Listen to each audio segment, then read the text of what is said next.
What is up, everybody? This is Myco-File Sage checking in here today, and as you can see, we have a bunch of truffles. Now, if you guys remember, this is from that shoebox that yielded 274 G's off of a single flush of truffles. And yeah, that is a really good yield, guys, off of 1/4 spawn. So that was almost 3 weeks ago now, right? Now we're in the 12th of January. This was harvested, I think in the morning of Christmas Day or Christmas Eve, one of those. So it's been quite a while. And as you can see, it's got all this white fluff all over it. That is actually just mycelium. That's fine. So as you can see, these guys are very, very powerful. Even in the fridge, they have no problem putting out mycelium, because remember, guys, these aren't actually truffle. These aren't actually truffles. These are sclerotia, and these are what these certain species make as a sort of insurance against natural disasters, right? Like floods or forest fires. So these balls of mycelium will basically suffer it. You know, it's going to be underground. It's going to go through some heat, might go through some cold, it might go through some flooding, some basically very bad conditions. And then once the conditions become good again, then they'll start putting out mycelium. Now, they started putting out mycelium in the fridge. So what does that tell you? These guys are very, very hardy, and these guys aren't effing around. So anyways, I have a lot of truffles, right? And I took a little taster this morning, but this is way too much sclerotia for myself to consume right now for dinner. And you know, they can last a long time as they are like this. You could leave them in the fridge and seal them like I did, and they could keep going for a while. But if you're not gonna use them or don't intend to use them, you know, anytime soon, then another good way is to just basically dehydrate it. And that's how you keep them for even longer, for many, many years. You can store them and keep them good for a long time afterwards. So in this video, I will show you how I like to dehydrate these truffles for long-term storage, for years basically, right? And there's a few differences between fungal fruits and sclerotia. The first thing being that these guys will become so hard if you just put them straight into the dehydrator. They will come out like literally like rocks, right? You will chip your teeth. You will literally, if you take these guys that have been dehydrated just as they are, right, and you put them into a coffee grinder, you're gonna dull the blades of your coffee grinder. They're that hard. So, you know, if you want to protect your coffee grinder, here's how I like to do it. Basically, I'm going to slice these guys up very, very thinly, and then I'm going to dehydrate them. Because what that allows me to do is, if I want, I could eat them like chips, or I could use them in my cooking, right, for the umami, a soup stock basically, or I could make them into a tea, just as they are, as the flakes, right? I just need to check the recipe and see how many grams I need for whatever I'm trying to make. So I could do that as well. Or I could basically put them in the grinder at that point, make them a powder, put them into capsules, health capsules, or you know, I could use that as tea, or I could just eat that as they are. I could put them on cereal. I could do all sorts of things like that. So basically, whatever you want to do, the main currency you need is dried chips. That's where everything begins with these guys once we're talking about dried and not fresh. All right, so let's get into it. So what I do is, this is going to take a while. I just take a sclerotia like this, right? And then I just cut them very thinly, like that.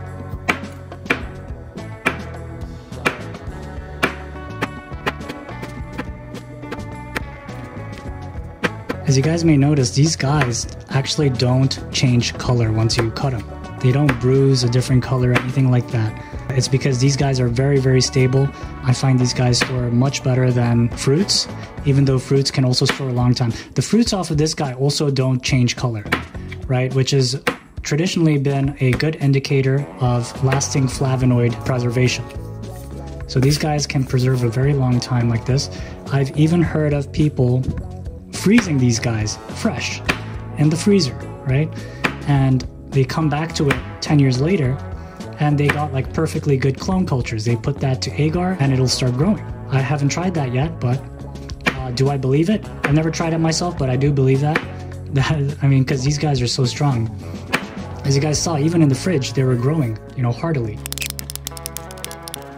And the thing about these guys is, even if you were somehow able to eat them dry, if they're like big bits, then what's going to happen is you're just not going to digest them, and it's just going to come out of you without extracting anything. That's why I like to get them really thin, so that you have a good surface area, and it's not too much work digesting it if you want to, or it's not too much work diffusing the good stuff into tea. I know some people like to make gummies with this. So you might be asking, okay, so why would you want to grow sclerotia? Well, very easy, it's very it's the most neglectable way to grow fungus, and it's very, very simple. You just inoculate a grain jar, however way you like to do it. I prefer agar or some form of agar, just so that I know that it's clean, and just leave them there for a month and a half minimum. But you could leave them up to a year and a half, probably even longer. So what I really want to do is just make them very, very thin slices, as thin as I can, really. I mean, you know, obviously with this amount of volume, I can't do it all of them perfectly, but I hope you get the idea. And the reason you want to do this is because, again, these guys are a lot more dense than fruiting bodies.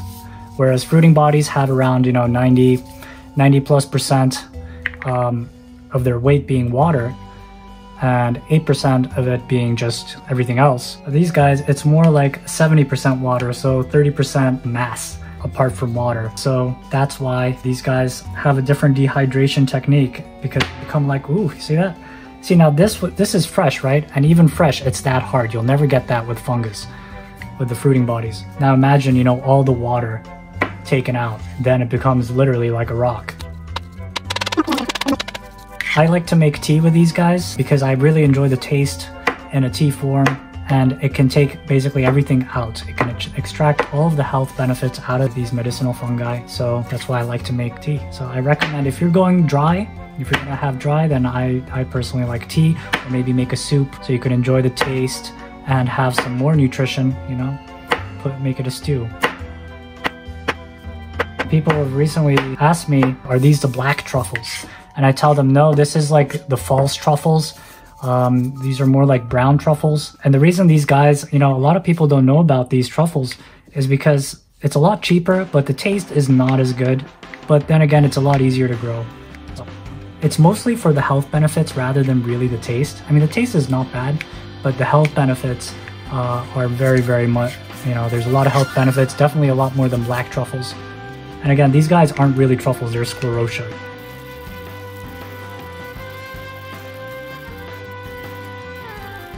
Alright guys, so we are finally starting to approach the end. Look at this huge pile of sclerotia. I gotta be careful here, but boy, that is a lot. That is heavy. That is heavy, guys. Because this is more than 1/4 kilo, the whole thing. So it's quite a hefty amount here. That is a lot. That can feed a lot of families. So basically, I will be posting more videos about this, namely about recipes, aka how much should you put into your regular stew recipe between fresh and dry. Okay, because there is quite a bit of difference. It's not as simple as, for example, fruits. There is quite a difference. It's not just by like reduced by a factor of 10 as it is with fruits. It's a little more complicated because it's 70%. So I will be making a video on that hopefully soon on the Patreon. Remember, that's patreon.com/mycophilia. The videos will be free after a week. I also do mentorship if you guys would like a private tutor.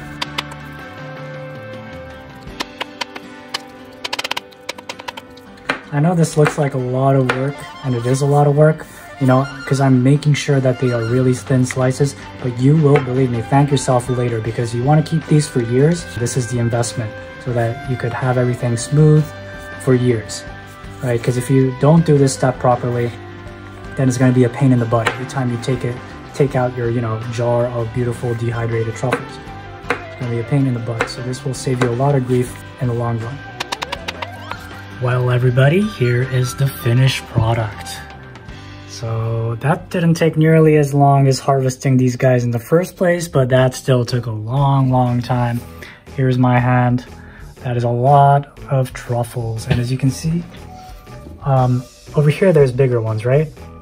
But then once you get here, you get the smaller ones. And that's because the smaller ones were mostly on the bottom, which means these guys were the ones that were closer to the top of the substrate, and the deeper ones, the big boys, were the guys on the bottom. So as you can see, it gets bigger and bigger and bigger as we go deeper generally. So now I'm going to bring the dehydrator and show you guys how I pack it in there. Alright, I am back and I have brought my dehydrator on the table. I'm not going to do it on the table, but just for showing purposes, it's nice and neat here. So I'll take this off, and as you can see, the top layer of my dehydrator has this mesh. Well, actually I could take it off and put it on any layer, but I've only got one of these. And usually what I do is I just put them all on the mesh because I'm doing them for 24 hours. as usual, which is my normal and my recommendation for any amount. 24 hours is a long time, so generally, even if I have a lot in here, it's going to take care of it. But in this case, I do have a whole bunch more than usual. So in this case, I might have to disperse it throughout the whole dehydrator.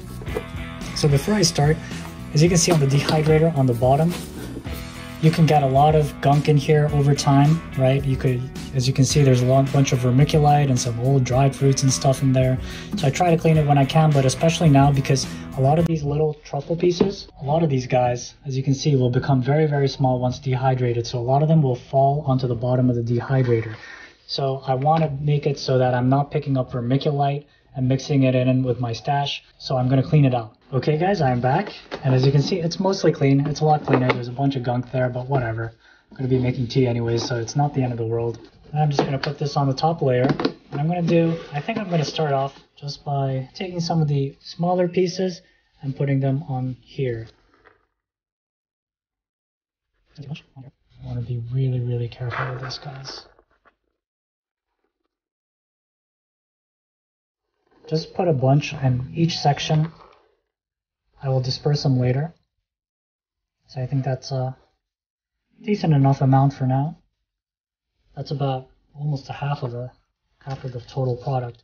So what I'm going to do is I'm just going to sort of disperse it a little bit. And you see some of them are falling either through the mesh or through like the corner here, where because it's not a perfect cover. So that's fine. That's why I cleaned the bottom. So I'm going to move this to the bottom. And then start packing them in from up here now. See, it'll fall through. That's fine.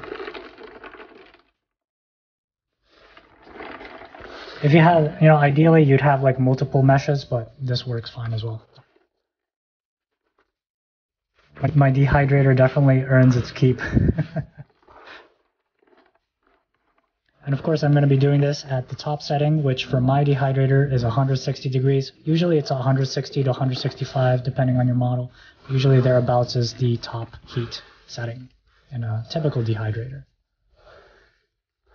And again, remember, you want your dehydrator to also have a fan, so it's fanning as it's also heating up. Because recently I've learned about dehydrators that don't have a fan and just heat things up, and that's no good for our hobby. It'll kill the flavonoids, and you're going to be left with no taste at all. So I think we got the brunt of it here. Thank goodness for that. Everything went smoothly. And did I tell you guys already? It smells fabulous here. Oh my God, it smells mystical in here. That's a good word for it. As you can see, so the other layers have sort of filtered out what's dropped. And then we get to the bottom. Oh right, it's stuck because there's so many in there. Now that is a lot. That is a lot. Oh, got some falling right now, so. But that's completely fine. This guy can handle it. Alright guys, so what I'm going to do is I'm going to put the lid on. Move this baby to the kitchen. And go for a probably more than 24-hour cycle. Alright guys, and once that's done, I will show you guys how I like to store it.